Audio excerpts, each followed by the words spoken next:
अभी आपने देखा होगा एक आईजीएल की हमने हेडलाइन पढ़ी जिसमें 10% की वीकनेस आई है और एमजीएल में भी उसका इम्पैक्ट दिखा। दरअसल दिल्ली सरकार ने एक ईवी ड्राफ्ट पॉलिसी जारी की है जिसमें यह कहा गया है कि अगले 5-8 सालों के अंदर पूरा जो फ्लीट है जो पब्लिक ट्रांसपोर्ट वाला उसको ईवी में कन्वर्ट करना है एक टाइम फ्रेम के अंदर।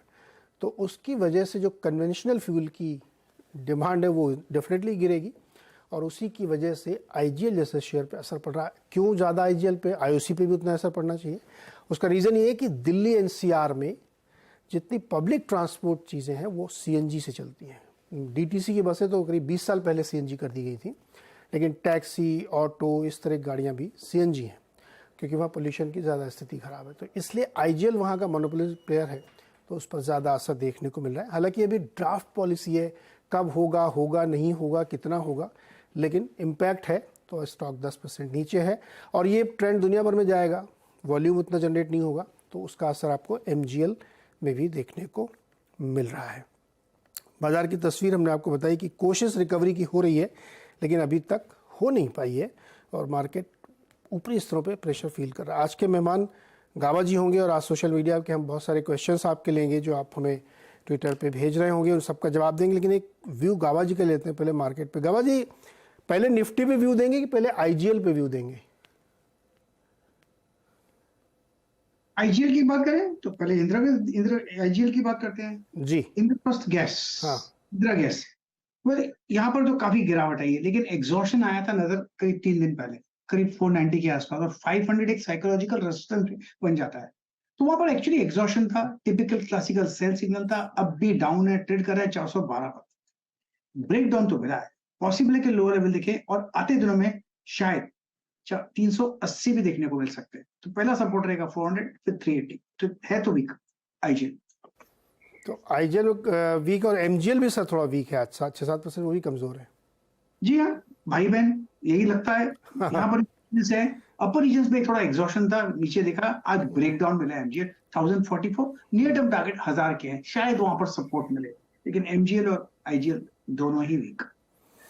एमजीएल आईजीएल दोनों ही वीक है और स्ट्रांग है यूनाइटेड ब्रूवरीज। मार्जिन पे इम्पैक्ट, स्टॉक मजबूत 3% ऊपर। गाबा सर, यूनाइटेड ब्रूवरीज यस, मुझे ये स्टॉक पसंद है। उसका रीजन ये है कि बहुत बढ़िया बेस बना है यूनाइटेड ब्रूवरीज का, करीब 1540 के आसपास, जहां से बाउंस मिला है। आज एक अपमूव मिला है, अगर थोड़ी इसमें गिरावट भी आती है, नथिंग टू वरी, थोड़ा वक्त देना चाहिए। ये मुझे लगता है इसको थोड़ा वक्त लगेगा, लेकिन ये एक अपमूव मिलना चाहिए। मेरा टारगेट करीब 1700 का, वहां तक जाना चाहिए। मैटर ऑफ टाइम, नीचे ऊपर होता जाएगा, स्लो मूव है, लेकिन 1700 पॉसिबल है। स्टॉप होगा 1540, काफी डीप है, क्वांटिटी कम कर ले, लेकिन लगता है अपमूव मिलना चाहिए यूनाइटेड ब्रूवरीज। फटाफट क्वेश्चन लेते हैं। रविंदर पाल सिंह सेठी जी जोमेटो पे जानना चाहते हैं। उनके पास 2000 शेयर है 97 प्राइस के और धनलक्ष्मी बैंक लिया 1000 शेयर 32 रुपए पे। काबा सर, क्या करना चाहिए? देखिए, यूनाइटेड ब्रूवरीज का, जोमेटो का स्टॉक हमने 80-90 के जोन पर हमने कहा था कि टारगेट उसका 114 है, वो आ गया। लेकिन अब मुझे लगता है इसका टेक्निकल टारगेट 128 का है, मेरे ख्याल से वहां तक जाएगा। इसका जो चार्ट स्ट्रक्चर है जोमेटो का, ये बॉटम आउट स्ट्रक्चर है। इसमें जब भी कोई डिप्स मिलती है, खरीदारी का मौका रहता है, नहीं मिलती तो यहाँ पर ले लो।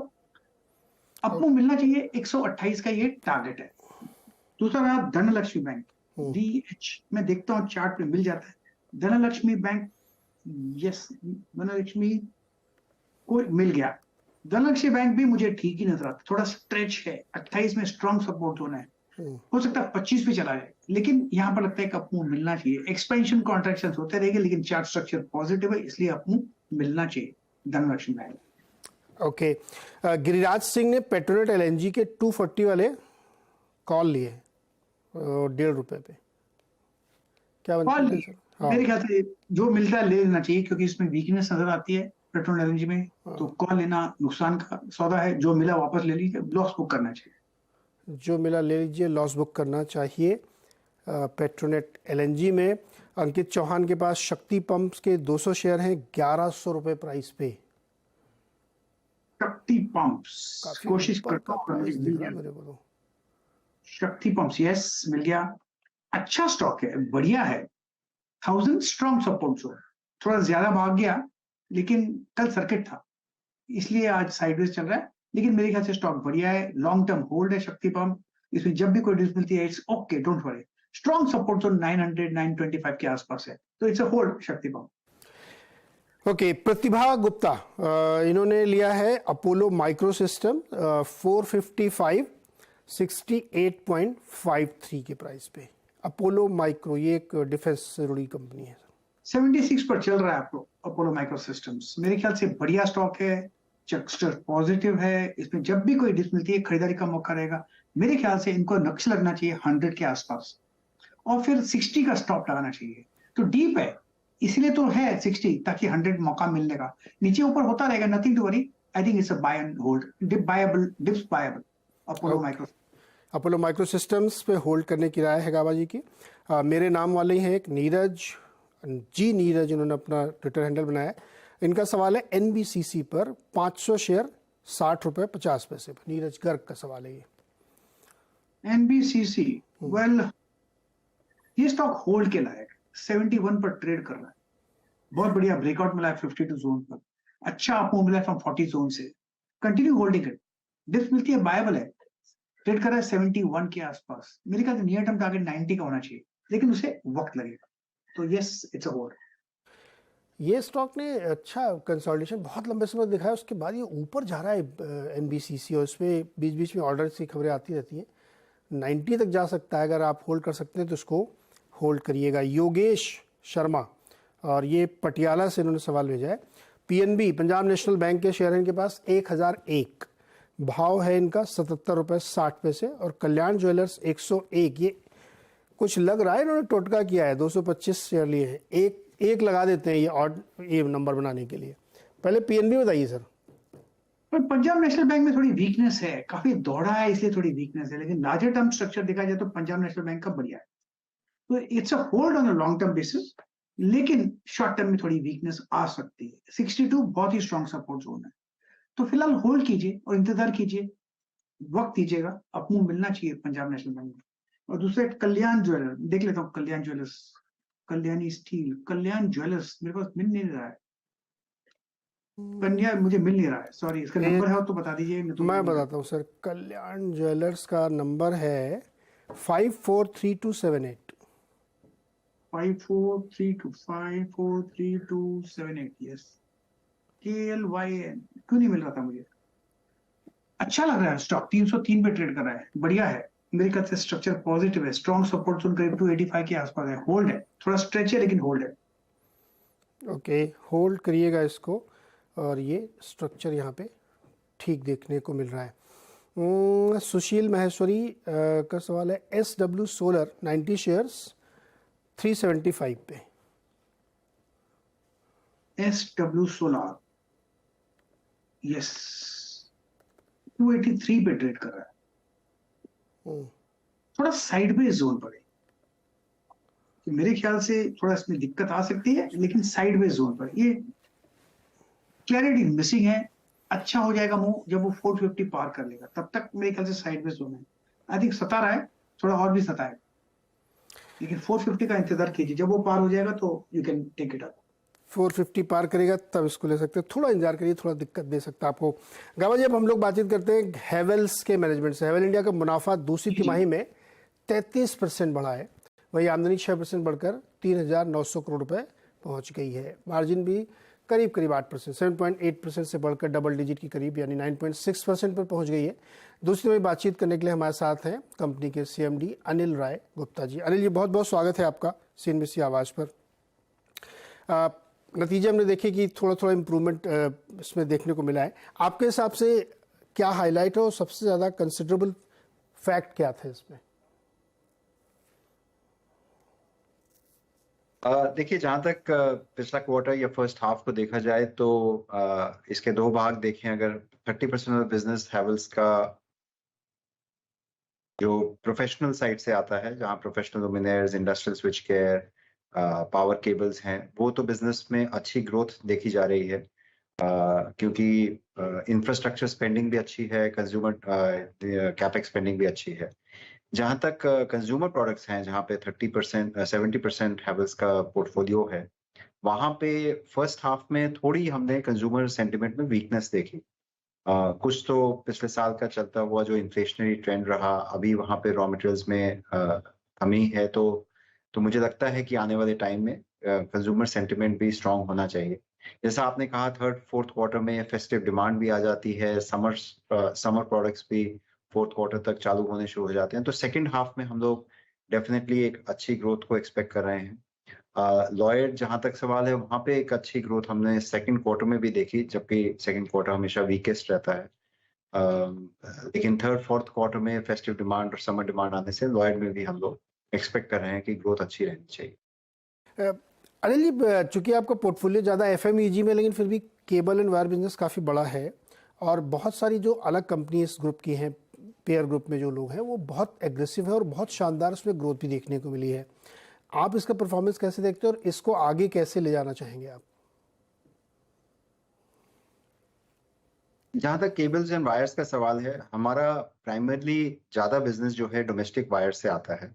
Almost 60-65% of the business is wires. तो वहां पे हमने ये देखा है कि कंज्यूमर डिमांड थोड़ी वीक रही, और उसमें मार्केट शेयर्स तो हम लोगों को गेन ही रहा है, बल्कि लेकिन हमारा जो इंडस्ट्रियल केबल्स का बिजनेस है वो छोटा बिजनेस है और हमारे पास उसमें कैपेसिटी कंस्ट्रेंट्स भी है। We are setting up a new facility in Tumkur, जो कि अगले साल चालू हो जाना चाहिए, लेकिन it is not a very large business for Havells. So overall cables and wires जो हम लोगों का ग्रोथ रहा है, once the new capacity comes up, वहां पे हमको और अच्छी ग्रोथ देखने को मिलेगी। और जो एक कंज्यूमर जो इंफ्रास्ट्रक्चर स्पेंडिंग है, कैपेक्स स्पेंडिंग है, हम उसका पूरा एडवांटेज तब ले पाएंगे। अनिल जी, लॉयड को लेकर के अक्सर सवाल होते हैं कि ये ओवरऑल बिजनेस में एक ड्रैग हमेशा रहता है, वो रिकवर नहीं कर पाता। इस क्वार्टर में क्या इसकी डिटेलिंग है? क्या लीन पीरियड के बावजूद इसमें इंप्रूवमेंट देखने को मिल रहा है?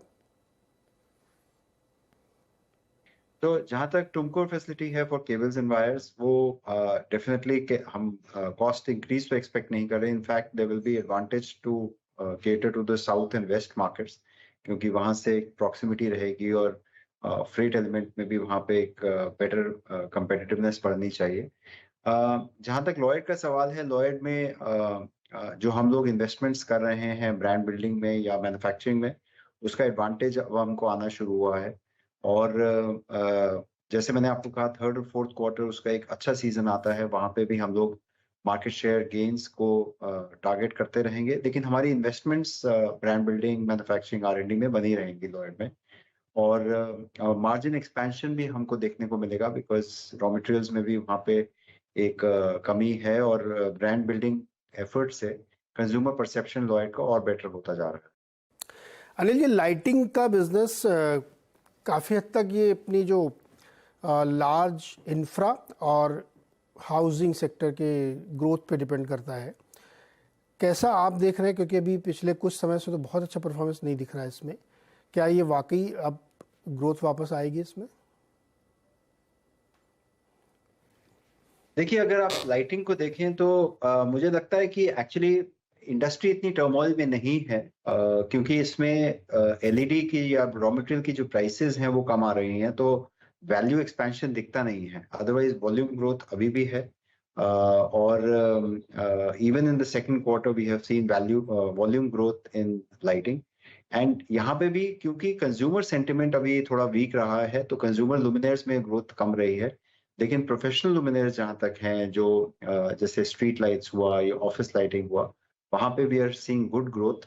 एंड आने वाले टाइम में ओवरऑल लाइटिंग से हमारी एक्सपेक्टेशंस काफी हैं। We are gaining market share in lighting, and we are definitely moving towards in lighting. Okay, तो ये जो कॉर्पोरेट सेगमेंट है उसमें तो अच्छा है, लेकिन अभी इंडिविजुअल सेगमेंट में कम अच्छा है। अच्छा अनिल जी, आप वैसे जनरली गाइडेंस नहीं देते कोई, लेकिन फिर भी मैं अगर ये समझने की कोशिश करूँ कि FY24 कैसा क्लोज होगा, तो कैसा बताएंगे आप? जहां तक नंबर्स का सवाल है, देखिए जैसे आपने ठीक कहा, हम गाइडेंस तो नहीं देते, लेकिन मैंने जैसे आपसे शेयर किया कि both on volume front, because एक पॉजिटिविटी भी दिख रही है और सेकंड हाफ बेटर भी रहता है, और margins front also, because raw materials abatement है, तो हम लोगों को मार्जिन एक्सपेंशन भी दिखनी चाहिए। तो second half definitely we are looking at it very positive. Okay Anil ji, बहुत बहुत शुक्रिया जुड़ने के लिए, आवाज़ पे बातचीत करने के लिए, और उम्मीद है कि काफ़ी बेटर प्रदर्शन आने वाली तिमाहियों में दिखेगा और ग्रोथ फिर से वापस आएगी। गाबा सर, हैवेल्स काफ़ी बढ़िया प्रदर्शन स्टॉक ने पिछले 1-2 सालों में दिखाया है। नतीजों के बाद अब सेटल हो गई चीज़ें। कैसा लग रहा है आपको चार्ट पे हेवेल्स? देखिए, बेसिक चार्ट सेक्टर हेवल्स का बढ़िया है और ये होल्ड है स्टॉक। हाँ, इतना है कि कंसोलिडेशन जोन पर है करीब 3-4 महीने से। तो ये कंसोलिडेशन जोन पे रहेगा। इसमें जब भी कोई डिप्स मिलेगी हेवल्स में, मेरे ख्याल से वो बाइंग अपॉर्चुनिटी रहेगी। 1200 जो अब ट्रेड कर रहा है करीब 1348 के आसपास। 1200 जो जोन है ये स्ट्रॉन्ग सपोर्ट जोन है। अगर डिप्स कब भी मिल जाए 1200 के आसपास या 1200 तक, मेरे ख्याल से वो बाइंग अपॉर्चुनिटी रहेगी फॉर अ नेक्स्ट अपमूव। ये स्टॉक सेफ स्टॉक है, डिफेंसिव बेट है, छुपने की जगह भी मिल जाती है हेवल्स में। तो इट्स अ होल्ड। ओके, जिसके पास है उसको होल्ड करना चाहिए। चलिए, मैं आप एक छोटे से आपका और हम बातचीत कर रहे हैं गावा जी से और आपके सवालों के जवाब ले रहे हैं। गावा जी, वोल्टास पे एक सवाल है कि इस समय अगर उन्होंने होल्ड कर रखे हैं तो आगे राय क्या बनती है, क्योंकि एसी सेगमेंट में वोल्टास लेगाड़ रहा है और नतीजे भी कोई खास नहीं रहे, क्या करना चाहिए? वोल्टास में थोड़ी वीकनेस है लेकिन लोअर लेवल्स में सपोर्ट है। मैं कहूंगा सब अब ट्रेड कर रहा है 832, 770 स्ट्रॉन्ग सपोर्ट जोन है। मेरे ख्याल से स्ट्रक्चरली थोड़ा वीक है इन शॉर्ट टर्म, लेकिन लो लेवल्स में सपोर्ट है। तो यहाँ संभल जी की जगह अच्छी है, बेस्ट जगह है बाय करने की वोल्टास जब वो 860 पार कर लेगा। थोड़ा दिक्कत है शॉर्ट टर्म पे, तो लेट्स सी। ओके, विवेक का सवाल इंटरेस्टिंग है। 80 शेयर हैं इनके पास, डीएलएफ के 380 के प्राइस पे इन्होंने लिए हैं। जानना चाहते हैं क्या है प्रॉफिट बुक करें डीएलएफ में या 500 का स्टॉप लगाइए, सबसे पहले 500 का स्टॉप लगाइए। आपकी कॉस्ट 380 के आसपास है, 557 पर ट्रेड कर रहा है। 500 का स्टॉप लगाइए, टर्न हो गया तो निकल जाइएगा, वरना कंटिन्यू होल्डिंग इट। इसमें अब भी अपमूव कायम है। जो स्ट्रक्चर है उसके हिसाब से लगता है 600 भी जा सकता है। तो जस्ट राइट फॉर 600, लेकिन स्टॉप लॉस जरूर लगाइएगा 500 का। ओके, और इन्होंने 190 पे डेल्टा कॉर्प ले रखे थे, लॉस बुक किया इन्होंने 130 पे आके। क्या आप बजाज इलेक्ट्रिकल्स सजेस्ट करेंगे आप? देखिए, डेल्टा कॉर्प इन्होंने लिया था, इनका मतलब रिस्क एपेटाइट थोड़ा ज्यादा है, कजिनो का जैसा है। तो लॉस हो गया। हम जाते हैं कजिनो में खेलने को, लॉस करने जाते हैं, और जब लॉस होता है तो खुश होकर आ जाते हैं कि एंटरटेनमेंट। जाते मकसद एंटरटेनमेंट का है, इन्होंने ये प्रॉफिट के मकसद से लिया है, तो लॉस मुझे वीक नजर आता है डेल्टा कॉर्प। अब आने दो नीचे, जितना आने दो, 100 भी ब्रीच हो सकता है, ये भी पॉसिबल। क्या इन्होंने जो लॉस लिया बजाज इलेक्ट्रिकल्स में जाए क्या? ये अच्छा लगता है आपको शेयर? बिल्कुल बिल्कुल बिल्कुल, मेरे ख्याल से मैं होता तो शिफ्ट कर लेता। ओके, शिफ्ट करिए बजाज इलेक्ट्रिकल्स में। निधि अग्रवाल का सवाल है, 100 शेयर जेके पेपर 379 पर 1 साल से ज़्यादा से होल्ड कर रही हैं, आप क्या करें? अब भी होल्ड करना चाहिए। 300 का स्टॉप लगाइए, 1 साल से होल्ड कर रहे हैं तो 408 पर ट्रेड कर रहा है, मेरे ख्याल से 500 की तरफ जा रहा है JK paper. It's a hold. JK cement नहीं, जेके पेपर दिखाइए। जेके हाँ, जेके पेपर की बात कर रहा हूँ। जी जी ना, वो हमारे हॉटबोर्ड गलत दिख गया था। हाँ। अच्छा, अगला सवाल विजय कुमार जी का है सर। इन्होंने ड्रीम फोक्स 30 शेयर 392 पे ले रखे हैं और 31 शेयर 778 पे ले रखे हैं। 788 और 392, ये कुछ एवरेजिंग का चक्कर इन्होंने किया है। कहा सर ड्रीम फोक्स पे क्या रहा है विजय जी के लिए? देखिए, ऐसा है कि काफी गिरावट आई है, तो शॉर्ट टर्म में वीकनेस, लेकिन जब से लिस्टिंग हुई है तब तक ठीक है।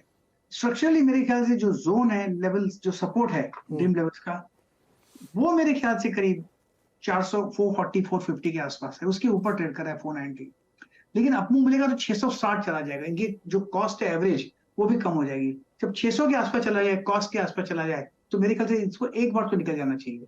मुझे चार्ट स्ट्रक्चर के हिसाब से लगता है जो अपमूव मिलेगा थोड़ा डिफिकल्ट मिलेगा, तो कॉस्ट के आसपास निकलना चाहिए। कॉस्ट के आसपास निकलना चाहिए। अच्छा, नवीन चंद्र झा जी ने एक रांची से जो सवाल भेजा इन्होंने, बंधन बैंक पे ये बुलिश है, 240 एवरेज प्राइस है इनका। क्या बंधन बैंक में बड़ी लोगों की दिलचस्पी है, क्या करना चाहिए सर? एक्चुअली देखा जाए तो बंधन बैंक का एक्सपोजर विजुअली भी नहीं है, स्टॉक स्ट्रक्चर भी वीक है।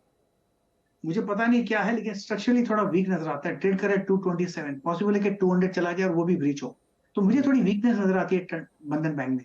तो ये बुलिश है, क्यों है मुझे पता नहीं, लेकिन वीक स्ट्रक्चर है टेक्निकली। ओके, टेक्निकली वीक है।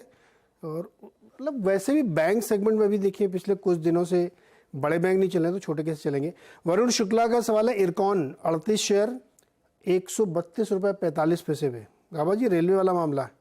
बिल्कुल, मेरे ख्याल से 150 का स्टॉप लगाइए और होल्ड कीजिए। थोड़ा स्ट्रेच है, लेकिन इरकॉन अच्छा लग रहा है। अब भी आई एम 158 के आसपास ट्रेड कर रहा है, हो सके तो 170 भी चला जाए, 180 भी चला जाए, तो कंटिन्यू होल्डिंग बिल्कुल, लेकिन अपने आप को प्रोटेक्ट करने के लिए 150 का स्टॉप लगाइए।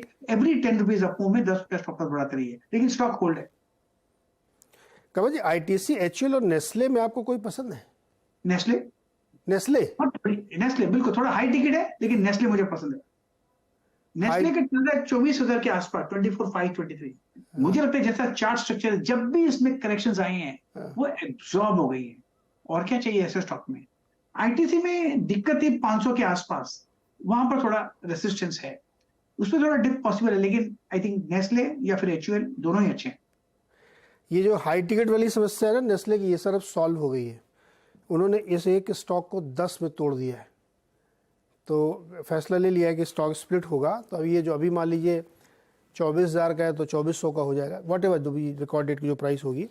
तो अब ये लिक्विडिटी और बढ़ सकती है इसमें, लेकिन फिर भी मुझे ध्यान है जिस दिन ये अनाउंसमेंट आया था कि स्टॉक स्प्लिट पे फैसला हो करना है बोर्ड को, उस समय इसका भाव 22-23 हज़ार रुपये मेरे ख्याल में था। वहाँ से देखिए 24,500 हो गया, नतीजे भी आ चुके हैं इसके, और आज भी 1.5% स्टॉक ऊपर है। काबा जी, एबी फैशन नाम का एक स्टॉक है, आज ये 3% नीचे 230 रुपये का जरा बड़ा चार्ट दिखाइए। ये स्टॉक ना बहुत सारे लोग सवाल पूछते हैं कि एबी फैशन में क्या करें, एबी फैशन में क्या करें।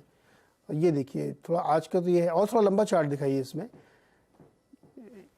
4% एक महीने में चला है। और देखिए ये स्टॉक मुझे पसंद है from a higher time frame basis पर। जो सपोर्ट देखिए आप 360 भी देखा था, लो लेवल करीब अंडर 200 भी चला गया, लेकिन अब 200 का जो जोन है जहां से बाउंस मिला है आदित्य बिरला फैशन में, ये स्ट्रॉन्ग सपोर्ट जोन है। ये स्टॉक होल्ड के लायक है। जो ब्रेकआउट मिला था 225 के आसपास और उसके ऊपर ट्रेड कर रहा है, मेरे ख्याल से ये होल्ड है। इसमें थोड़ा जिगर रखना चाहिए, होल्ड करना चाहिए। अगर ऊपर चला गया 260 भी चला गया, 250 भी चला गया, तो स्ट्रक्चर और अच्छा बन जाएगा। तो ये मेरे ख्याल से बॉटमिंग और स्ट्रक्चर है, कभी कभी वक्त लगता है बनते बनते, ये होल्ड है लॉन्ग टर्म के लिए। तो यस, इट्स अ होल्ड। ये होल्ड करिए एबी फैशन और थोड़ा पेशेंस रखिए। Praveen Prajapati transformers and rectifiers India का सवाल पूछना चाहते हैं। 1400 शेयर है इनके पास, 120 पर शेयर का भाव है, 12 से 18 महीने का टारगेट और स्टॉप लॉस क्या होगा सर? ट्रिल ट्रांसफॉर्मर्स एंड रेक्टिफायर्स मुझे मिल नहीं रहा है, कहाँ चला गया? मैं बताता हूँ नंबर सर, हाँ 532928 532928 TRIL, इसीलिए नहीं मिल रहा था। अच्छा स्टॉक है, थोड़ा करेक्शन आ सकता है, लेकिन it's a hold. 140 strong support zone है, 164 के आसपास ट्रेड कर रहा है, तो इट्स अ होल्ड। ओके, तो ट्रिल को होल्ड करके रखिए। अच्छा स्टॉक है, थोड़ा करेक्शन आएगा, कोई दिक्कत नहीं अगर आप 12 से 18 महीने रखना चाहते तो। बता दें कि मनी कंट्रोल पर दिए गए विचार एक्सपर्ट्स के अपने निजी विचार होते हैं। वेबसाइट या मैनेजमेंट इसके लिए उत्तरदायी नहीं है। यूजर्स को मनी कंट्रोल की सलाह है कि कोई भी निवेश निर्णय लेने से पहले सर्टिफाइड एक्सपर्ट की सलाह लें।